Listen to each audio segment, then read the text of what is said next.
These are the 10 best new scooters for 2025 and what you need to know about them. So let me tell you all about the best ones with some pretty big announcements along the way. Stay tuned for my personal favourites at the very end. Now the first scooter that you need to know about is the Vespa GTS 310.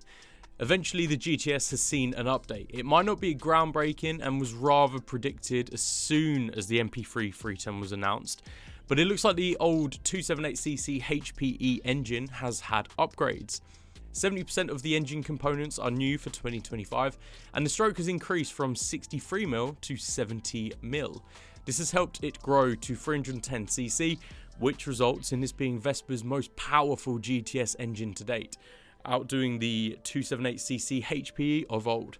New injectors, starting system and crankcase design to reduce noise are just some of the other notable upgrades, which Vespa state has had a further reduced fuel consumption too, which is always handy. The now 310cc single cylinder is liquid cooled and the engine puts out 25 brake horsepower at 6,500 RPM, a subtle increase from the previous 23.8 brake horsepower, and the 28.9 Nm of torque at 5,250 RPM. And that's up from the previous 26 Nm of torque. Engine updates aside, it looks like Vespa have kept the GTS pretty much the same as usual, as you'd expect. The new Vespa GTS 310 will come in 3 familiar variants. The standard GTS 310, which will start from £6,515, the Super, which is £6,615, and then the Super Sport, being the dearest of all at £6,765. But as well as different colorways will include phone connectivity and other lovely features that you'll enjoy on the road. Noticeably absent from what we could see is a super tech version, but who knows, that may be coming in the future. Pros for this one, the engine update is slightly more power.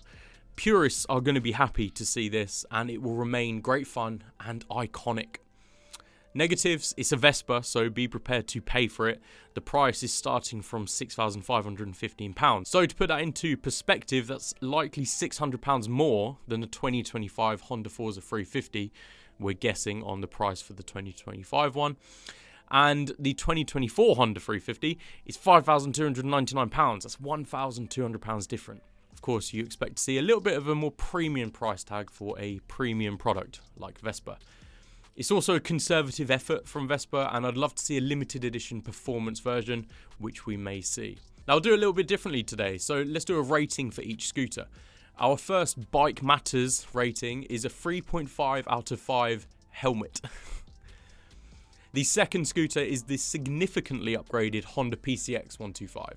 The PCX is a hugely dependable and popular 125cc commuter scooter, and the 2025 update sees it having some pretty big changes in an attempt to help battle for the sales and the top spot in 2025 and be the best-selling 125cc scooter, though Yamaha are going to be doing their best to challenge this. There have been noticeable improvements to the design, with most people probably noticing the new LED headlight and the front fairing first, but the PCX typical stylistic features remain. Though the once exposed metal handlebars are now encased by plastics, which is a common choice for most scooters. This was a point of contention from Brett's review back in 2022. Check that review if you want more on the PCX. Another point raised in Brett's review is the rear drum brake.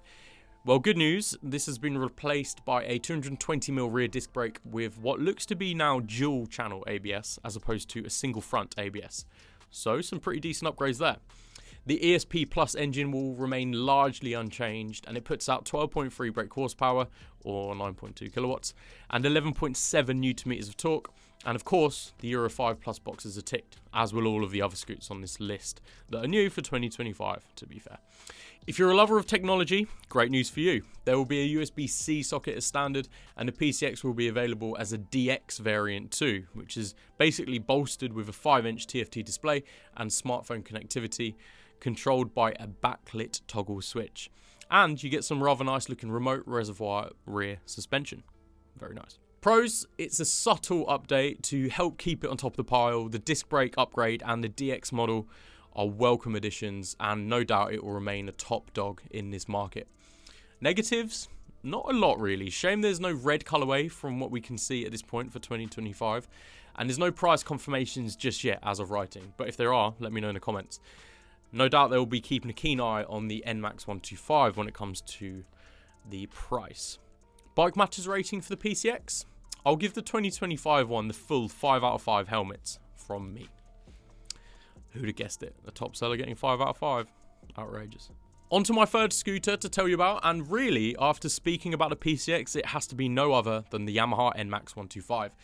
The trusty NMAX 125 is a huge seller in the UK, Europe, and further afield, and the 2025 version is getting some decent upgrades.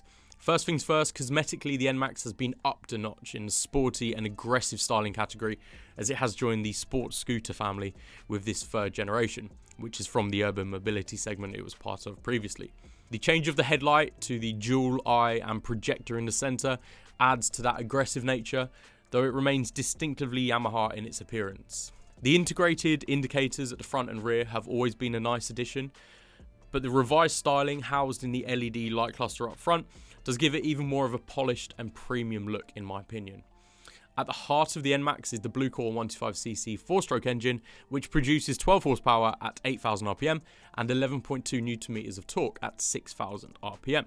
So expect the same level of performance from the motor as the previous version. The internals have been upgraded for 2025 for Euro 5 Plus emissions compliance reasons mostly, but also just ongoing reliability is what Yamaha said anyway. All the other spec from the NMAX that you'd expect is still there. The start and stop system, the VVA, dual ABS, the front glove box now with USB-C port on the left side, and you get a smart key too. Now that isn't all, who'd believe it? The same year that Honda released the tech version of their PCX, the DX, Yamaha do likewise. And there's now going to be a Yamaha NMAX 125 TechMax version. Bit of a mouthful. This spec'd up version comes with a TFT dash with Garmin navigation, and it gets an improved accessory seat as well with some grippier lining on there. Plus you also get, of course, the better colorways on the TechMax version. You get ceramic grey and dark magma being those exclusive to the NMAX TechMax. I did also ride this recently on the European launch in Barcelona, so check out that video if you want to learn more about the NMAX. So, time for pros. Great cosmetic update to an already good looking scooter in my opinion. The TechMax is a worthy upgrade for many, and it will no doubt remain a top seller, fighting away with the PCX. Cons, it's quite limited on the colorways. The Garmin nav won't be for all countries, and if you want more negatives, click the review, find out what I thought about it from the launch in Barcelona. Bike Matters rating, for me the NMAX deserves another top rating, 5 out of 5 helmets. Have you enjoyed this video so far? Please make sure to drop a like and hit subscribe as we run through all the important information on these new 2025 models. Also, a quick shout out to Lexham Insurance. If you're looking for a scooter insurance quote, then head to the website direct or call for a renewal quote. Or a new quote, up to you, but give them a call. Now let's jump on to something a little bit different for fourth on today's list. It's the Platum E-Moped 500, or as I'm going to call it, the Fiat 500 electric moped. It'd be easy for me to jump onto the novelties of this electric moped, but there is some other rather striking information to know. The design of this scooter is done by none other than Italian automotive design giant Pininfarina. I've absolutely butchered that, I'm sorry. Please let me know how to pronounce it properly. But that is some pedigree. But the project was a collaboration with the Stellantis owning group of Fiat and Pininfarina. We spotted this at EICMA 2024 next to the electric Fiat 500, and we could instantly see the inspiration for this little L3, which is 125cc equivalent, electric scooter.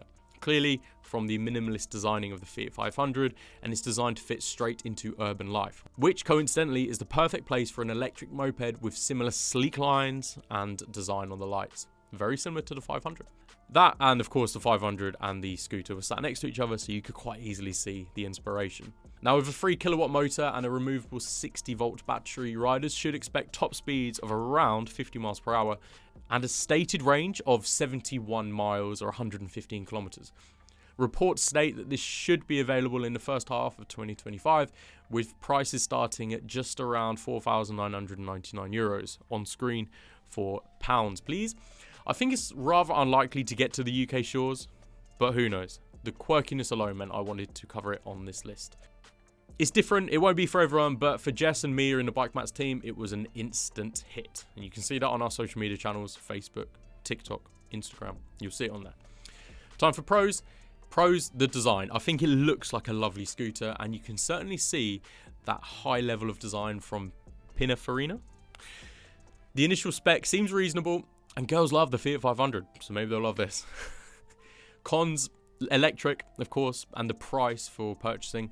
And it's unknown if it will be available in the UK at all. Now, for the Bike Matters rating, though it isn't my type of thing, I'm sure it will have an audience that will love it. Let's give it 3 out of 5 for me. On to my 5th scooter for 2025, and for that we're heading back to Honda for the updated ADV 350 Adventure scooter. Now, if you have read or watched any Bike Matters articles or videos, you'll know that me and Brett are big fans of the Honda 350s, and that's the Forza 350 and the ADV 350. So getting an updated ADV 350 should be a great thing, and it definitely looks like it. 2025 sees that the reservoir rear shocks are now preload adjustable with a remote preload dial, a 5-inch TFT screen with Honda RoadSync smartphone connectivity, which is controlled via a 4-way toggle switch, auto cancelling indicators, and even a little light under the seat. Just like the also updated SH350i, the ADV has seen some technical updates, which you'd think have been done to get it past Euro 5+. These updates include a new muffler internal, updated catalyzer, updated ECU, and additional O2 sensor, which is vital for the Euro 5+ compliance. The engine, though, remains the same power outputs of 29 brake horsepower and 31.5 Nm of torque. All other bits are as you'd expect with the ADV: USB-C port, decent underseat storage, smart key, adjustable windscreen. And seeing this is adventure based, you should be able to take the adventurous detour route if you want it. And it will be good for our adventure based B roads in the UK. The new 2025 version of the ADV 350 can be yours for £5,899. Now, time for the pros. It's one of the best mid-range maxi scooters on the market, you heard it here first. The 5-inch TFT is a great addition, and overall, we do love what the ADV 350 stands for, so this update should be superb. In terms of cons, the windscreen still looks to be manually adjustable, if you'd consider that a con. And other than that, there's not really anything else we could find. The Bike Matters rating for the ADV 350, let's give it 4 out of 5 helmets. Now we're past the halfway point, and my 6th mention goes to the updates to the Yamaha TMAX TMAX. Long adorned with the title of King of the Maxi Scooters, the premium TMAX and TMAX TMAX, which is the only one we get in the UK, have been updated for 2025. For this entry, I'll be sticking to the TMAX TMAX because it is the only one we can ride in the UK. So what has been changed to this big boy sports scooter? Firstly, the Yamaha designers have been busy giving the TMAX revised styling for the new year with a sharper front end and new dual eye headlights. The next focus was some rider assisted upgrades and an improved dash. Yamaha has also given the TMAX a new brake control system, which is essentially cornering ABS to help minimize brake slip during hard braking or any moments of low grip. A new 7-inch TFT dash can be found with 3 screen layouts to choose between, and you'll get full Garmin navigation free of charge in the UK too. The 560cc 2-cylinder engine and the exhaust have been updated to help get the TMAX through Euro 5+. And the 2025 TMAX TMAX will be available from March 2025, starting at £14,300. So it's a premium price for the top of the range maxi. Time for the pros. This is one spec'd up maxi scooter, and the addition of a new braking system makes sense with the premium nature of the scooter. The cons, all that spec comes in at a big price. Another con is that the TMAX version is the only one available in the UK. We don't get the base model. Wonder why. Bike Matters ratings. So it's a difficult one here because the TMAX TMAX is a big old beastie for those that can afford it, but it's quite expensive. 4 stars out of 5 for me. Now we're up to number 7, and the 7th pick for this list is going to be the Lambretta J125.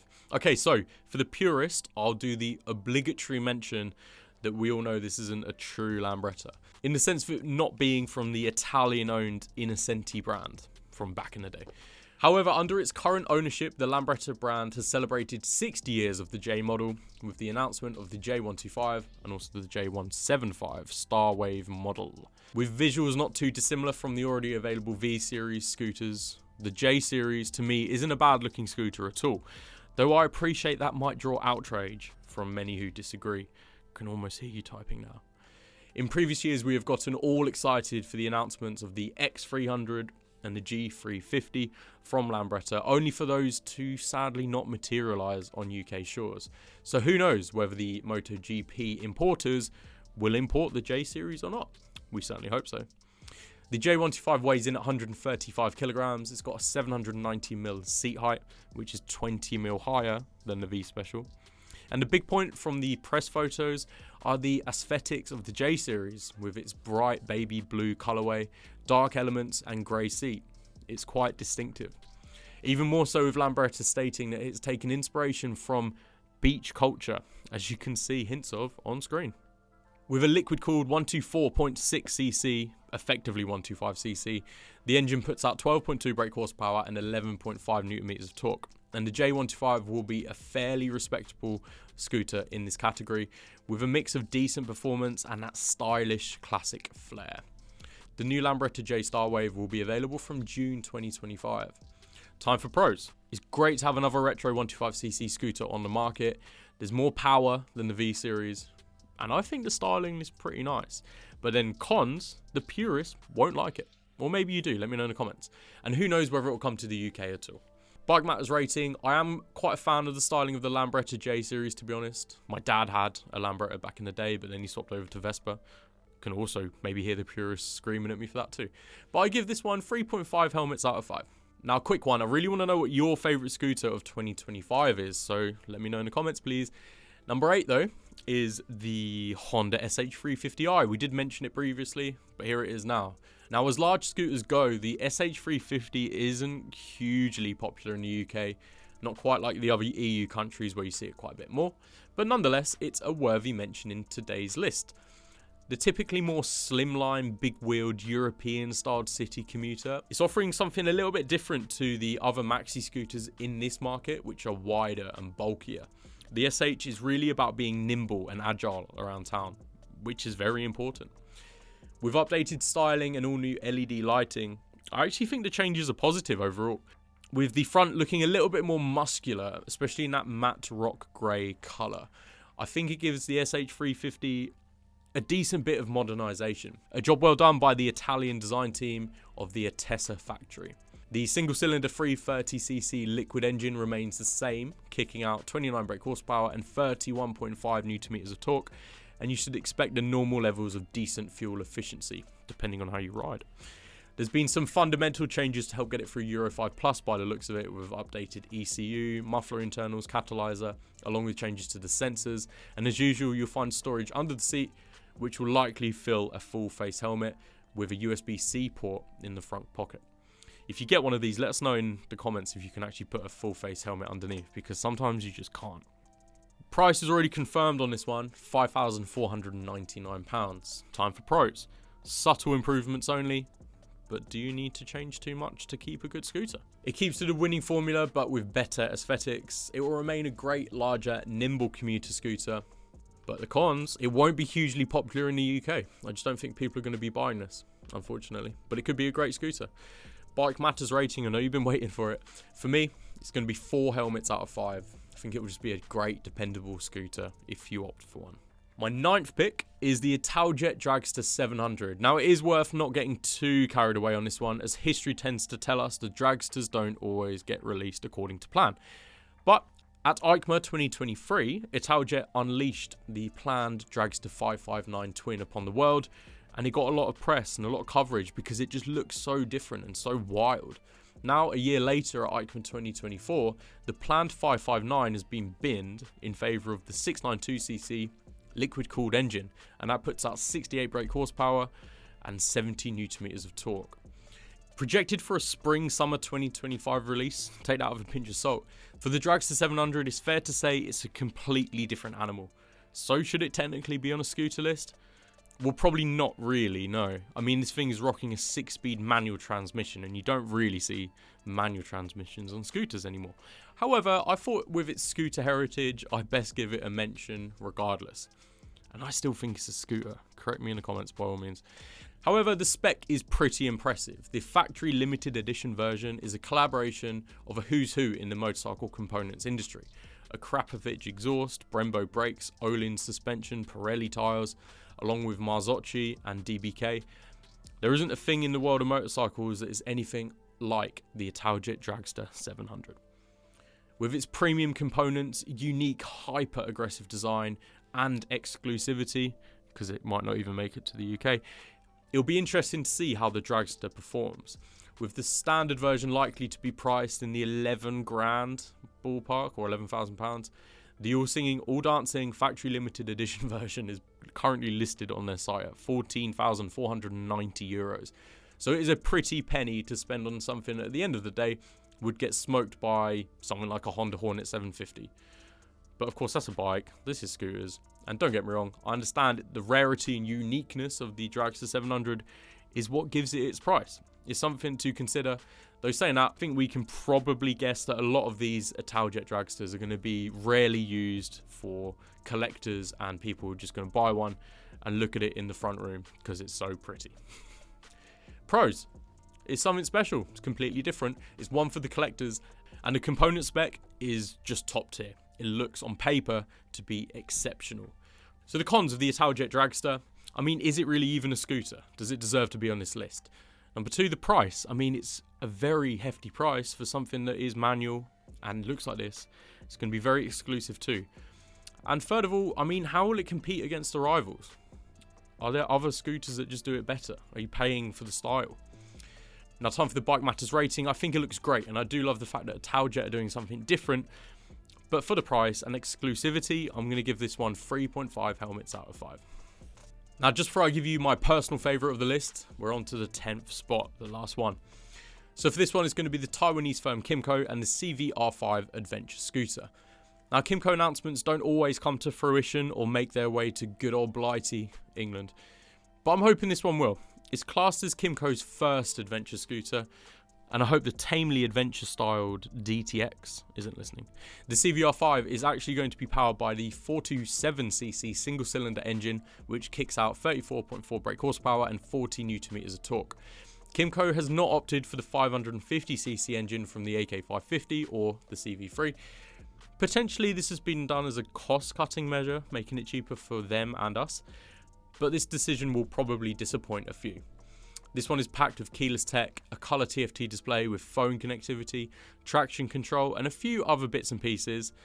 The CVR5 comes in weighing a meaty 210 kilograms with a 15-inch wheel at the front, 14-inch at the rear, and tyre sizes still get across the fact that this adventure scooter might be partial to the odd green lane and cobbled paths or UK general road.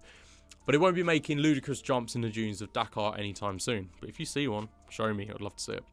The styling of the CVR5 gives a look of a Husqvarna Norden after it has maybe had too many Big Macs, and it's a bit of a stretch to put it into maxi scooter dimensions, but I don't mind it, to be honest. Whereas the DTX series was a maxi scooter with a little bit of off-road styling thrown in, the CVR5 looks to be designed purely as an adventure scooter, which, as you know, was started and has then been dominated by Honda with the XADV and the ADV series. XADV review up on the top right, go and check it out if you want. And I almost forgot the pros. The adventure bike front looks really nice. It's something different in the maxi scooter space as well, and it could be a nice option for someone who really wants an adventure scooter for maybe adventurous UK roads. The cons, the engine might be a little bit tame for some, and will it be seen in the UK at all? Time for the Bike Matters rating. I don't think as big scooters go, the CVR5 is a terrible looking machine, and spec looks to be okay.